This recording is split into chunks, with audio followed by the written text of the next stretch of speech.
अस्सलामुअलैकुम रहमतुल्लाहि व बरकातहू। कक्षा 10वीं विषय हिंदी, पाठ क्रमांक 5 अनोखे राष्ट्रपति, जिसे महादेवी वर्मा ने लिखा है। आप सभी का इस वीडियो क्लास में स्वागत है। इससे पहले की वीडियो में हमने अनोखे राष्ट्रपति इस पाठ का पूर्वार्ध देखा था कि किस तरह से भारत के प्रथम राष्ट्रपति डॉक्टर राजेंद्र प्रसाद, इनका रहन सहन, इनका हुलिया और इनके परिवार के लोगों के बारे में हमने जानकारी प्राप्त की थी। इनकी पत्नी भी इन्हीं की तरह सीधी साधी, सरल, क्षमामयी, ममतालु थी। यहाँ तक हमने देखा था। आइए आगे देखते हैं। नंबर 18 पर देखिए। ससुराल में उन्होंने बालिका वधू के रूप में पदार्पण किया था, यानी कि कम उम्र में ही डॉक्टर राजेंद्र प्रसाद की शादी हुई। संभ्रांत जमींदार परिवार की परंपरा के अनुसार उन्हें घंटों सिर नीचा करके एकासन बैठना पड़ता था। परिणामतः उनकी रीढ़ की हड्डी इस प्रकार झुक गई कि युवती होकर भी वे सीधी खड़ी नहीं हो पाती थी। महादेवी वर्मा जी डॉक्टर राजेंद्र प्रसाद की पत्नी के बारे में कहती है कि संभ्रांत जमींदार परिवार की परंपरा के अनुसार, पुरानी परंपराओं के अनुसार, घर में महादेवी वर्मा जी बता रही है कि डॉक्टर राजेंद्र प्रसाद की पत्नी को जो है घंटों सिर नीचा किए हुए घर में एक जगह पर बैठे रहना पड़ता था, जिसके कारण, सिर झुकाए रहने के कारण, अभी नौजवानी की उम्र में ही उनकी रीढ़ की हड्डी जो है बूढ़ों जैसी टेढ़ी हो गई थी। आगे देखिए। बालिकाओं के संबंध में राजेंद्र बाबू का स्पष्ट निर्देश था कि वे सामान्य बालिकाओं के समान बहुत सादगी और संयम से रहे। वे खादी के कपड़े पहनती थी, जिन्हें वे स्वयं ही धो लेती थी। उनके साबुन, तेल आदि का व्यय भी सीमित था। कमरे की सफाई, झाड़ पोंछ, गुरुजनों की सेवा आदि भी उनके अध्ययन के आवश्यक अंग थे। डॉक्टर राजेंद्र प्रसाद ने अपनी पोतियों को, हमने पिछली वीडियो में देखा कि हॉस्टल में महादेवी वर्मा के पास पढ़ाई करने के लिए रखा हुआ था। उन्होंने ख़ास तौर से हिदायत दी थी कि उनकी पोतियाँ जो है वो सादगी और संयम से रहे। तो इस तरह से एक आम आदमी की औलाद की तरह महादेवी वर्मा के पास डॉक्टर राजेंद्र प्रसाद की पोतियाँ भी जो है वो रहती थी। उनके खर्च भी जो है वो महदूद ही थे, सीमित ही थे। वो अपने कमरे की सफाई, झाड़ पोंछ खुद करती थी और अपने उस्तादों की जो है खिदमत भी वो किया करती थी। अगला परिच्छेद देखिए। उस समय स्वतंत्रता संघर्ष के सैनिकों का गणतव्य अर्थात ठिकाना जेल ही रहता था। अतः प्रायः किसी की पत्नी, किसी की बहन, किसी की बेटी विद्यापीठ के छात्रावास में आ उपस्थित होती थी। देश स्वतंत्र होने के उपरांत उनमें से कुछ दिल्ली चली गई और कुछ विशेष योग्यता प्राप्त करने के लिए अंग्रेजी विद्यालयों में भर्ती हो गई। केवल राजेंद्र बाबू अपवाद रहे। उनके भारत के प्रथम राष्ट्रपति हो जाने के उपरांत मुझे स्वयं उनकी पौत्रियों के संबंध में चिंता हुई। उनका स्पष्ट उत्तर मिला, महादेवी बहन, दिल्ली मेरी नहीं है, राष्ट्रपति भवन मेरा नहीं है। अहंकार से मेरी पौत्रियों का दिमाग खराब न हो जाए, तुम केवल इसकी चिंता करो। वे जैसे रहती आई है उसी प्रकार रहेंगी। कर्तव्य विलास नहीं, कर्मनिष्ठा है। कर्तव्य विलास नहीं, कर्मनिष्ठा है। यहाँ इस परिच्छेद में ये बताया गया है कि स्वतंत्रता पूर्व महादेवी वर्मा के पास कई स्वतंत्रता सेनानियों के रिश्तेदार, बेटियां, बहनें वगैरह वहाँ उनके पास छात्रावास में रहकर पढ़ाई कर रही थी। स्वतंत्रता के बाद बाकी की बहनें, बेटियां वो अलग अलग जगह चली गई। डॉक्टर राजेंद्र प्रसाद अब आज़ाद भारत के राष्ट्रपति बन गए।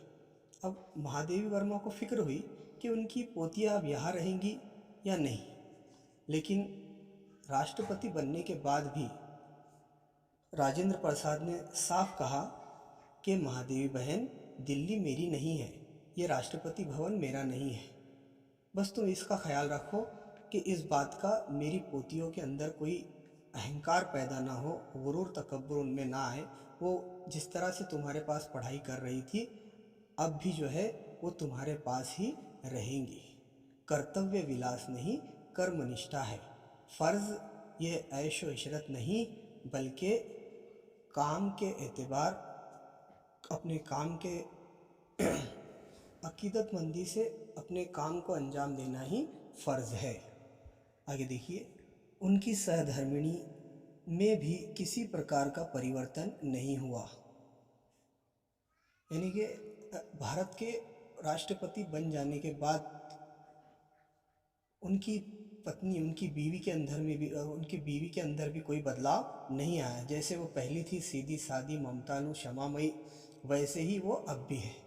जब राष्ट्रपति भवन में उनके कमरे से संलग्न रसोई घर बन गया, तब वे दिल्ली गई और अंत तक स्वयं भोजन बनाकर सामान्य भारतीय गृहिणी के समान पति, परिवार तथा परिजनों को खिलाने के उपरांत स्वयं अन्न ग्रहण करती थी।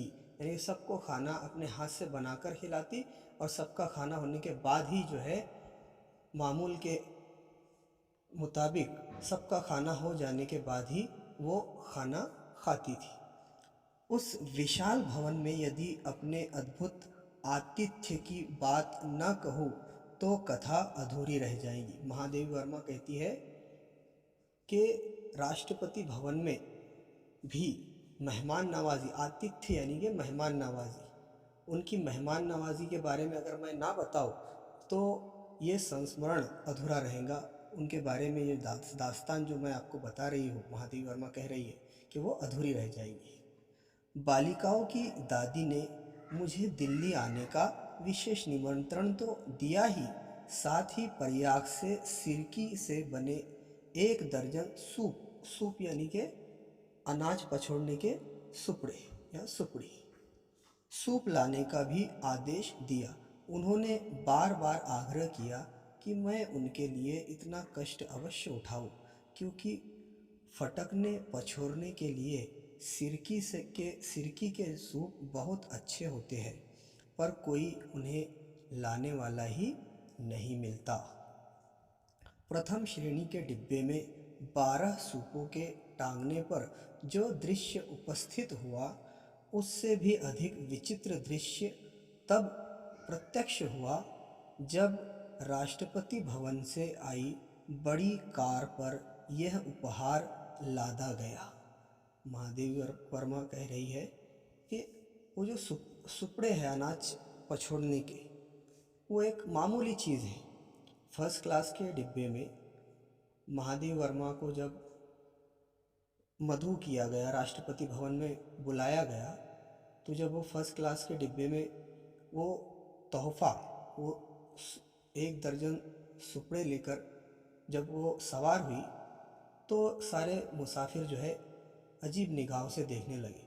इससे भी बड़ी हैरत का मंजर उस वक्त कि राष्ट्रपति भवन की कार जब आई और उसमें ये अदना सा तोहफा रखा गया, तो सभी जो है बड़ी हैरत भरी निगाहों से, हसरत भरी निगाहों से उस चीज़ को, उस सुपड़ों को देखने लगे और वो मंज़र बड़ा ही जो है ताज्जुब खेज था।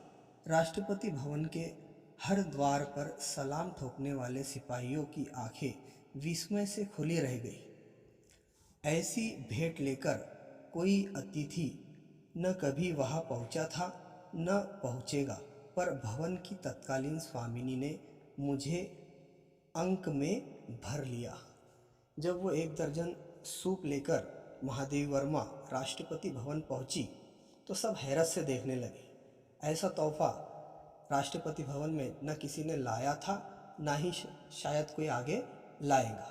लेकिन जिसने ये मंगवाए थे, यानी कि डॉक्टर राजेंद्र प्रसाद की पत्नी ने, जब वो चीज़ें लेकर महादेवी वर्मा राष्ट्रपति भवन पहुंची तो उन्होंने अपने अंक में महादेवी वर्मा को भर लिया। अंक में भर लेना ये मुहावरा है, गले लगाना। यानी कि जैसे ही महादेवी वर्मा को डॉक्टर राजेंद्र प्रसाद की पत्नी ने देखा तो वो उनसे फौरन गले जा मिली। नंबर 19 पर देखिए, राजेंद्र बाबू तथा उनकी सहधर्मिणी सप्ताह में 1 दिन अन्न नहीं ग्रहण करते थे। यानी कि डॉक्टर राजेंद्र प्रसाद और उनकी बीवी हफ्ते में 1 दिन जो है वो उपवास रखते थे, रोज़ा रखते थे, अनाज वगैरह नहीं खाते थे। संयोग से यानी कि इत्तेफाक से मैं उनके उपवास के दिन ही पहुंची, अतः उनकी ये जिज्ञासा स्वाभाविक थी कि मैं कैसा भोजन पसंद करूंगी। उपवास में भी आतिथ्य का साथ देना उचित समझकर मैंने निरन्न भोजन की ही इच्छा प्रकट की। आतिथेय अर्थात मेज़बान, अतिथि मेहमान। तो यहाँ पर आतिथेय हुए डॉक्टर राजेंद्र प्रसाद और उनकी पत्नी, और अतिथि यानी कि मेहमान हुई महादेवी वर्मा। तो मेज़बान की ये ख्वाहिश थी, हर मेज़बान की होती है कि हम हमारे मेहमान की मनपसंद चीज़ बनाएं, लेकिन यहाँ पर महादेवी वर्मा ने मना कर दिया। उन्होंने कहा कि मैं भी आपके साथ जो है बग़ैर अनाज का ही खाना, जिस तरह से उम्मूमन उपवास में खाया जाता है, वही आपके साथ खाऊंगी। फलाहार के साथ उत्तम खाद्य पदार्थों की कल्पना स्वाभाविक रहती है। सामान्यतः हमारा उपवास अन्य दिनों के भोजन की अपेक्षा अधिक व्यय साध्य यानी कि महंगा हो जाता है, क्योंकि उस दिन हम भांति भांति के फल, मेवे, मिष्ठान्न आदि एकत्र कर लेते हैं। यहाँ पर महादेवी वर्मा ने ये बताया है कि आमतौर पर जब उपवास रखे जाते हैं तो रोज़ाना खाने पीने में जो खर्च होता है उपवास के दिनों में उसके मुकाबले कुछ ज़्यादा ही खर्च हो जाता है। कि तो उपवास में फल फ्रूट, मेवे, मिष्ठान्न यानी कि मीठी चीज़ें, ये ज़्यादातर पसंद की जाती है, और इस तरह से आम दिनों की बजाय उपवास में जो है ज़्यादा खर्च हो जाता है। लेकिन यहाँ पर मामला ऐसा नहीं था। देखिए, राजेंद्र बाबू और उनकी पत्नी ने किस सादगी से जो है अपना उपवास के उपरांत भोजन उनका कितना सादा था। मुझे आज भी वह संध्या नहीं भूलती जब भारत के प्रथम राष्ट्रपति को मैंने सामान्य आसन पर बैठकर दिन भर के उपवास के उपरांत केवल कुछ उबले आलू खाकर पारायण करते देखा। पारायण यानी कि धार्मिक ग्रंथ वगैरह पढ़ना, जिस तरह से मजहबी किताबें पढ़ी जाती है तो उसे कहा जाता है पारायण।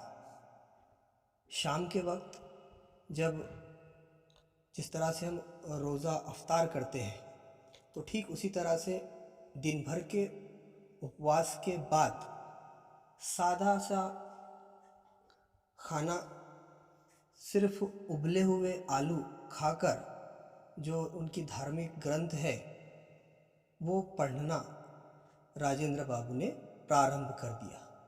तो ये बात महादेवी वर्मा कभी नहीं भूल सकती।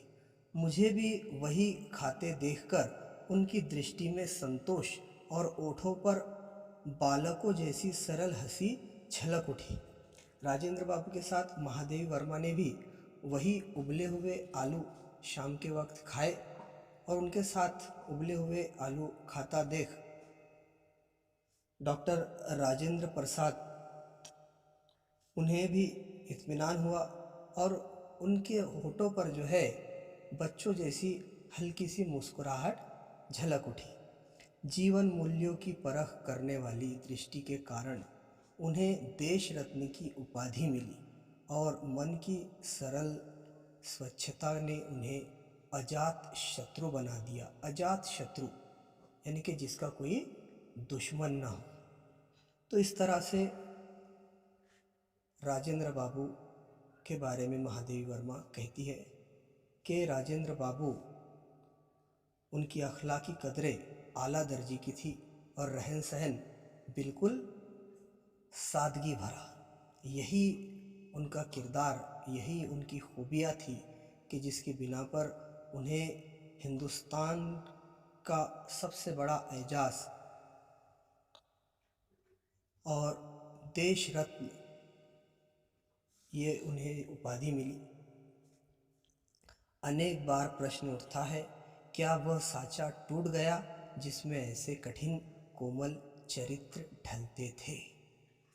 आज महादेवी वर्मा कह रही है कि आज ऐसे किरदार क्यों नहीं देखने को मिलते राजेंद्र बाबू की तरह, जिनकी अखलाकी कदरें आला दर्जे की हो, जो आला किरदार के मालिक हो और रहन सहन बिल्कुल सादगी भरा। क्या आज दुनिया में वो साँचा टूट गया है जिसमें ऐसे आला किरदार वाले, सादगी भरी ज़िंदगी गुजारने वाले किरदार ढलते हैं।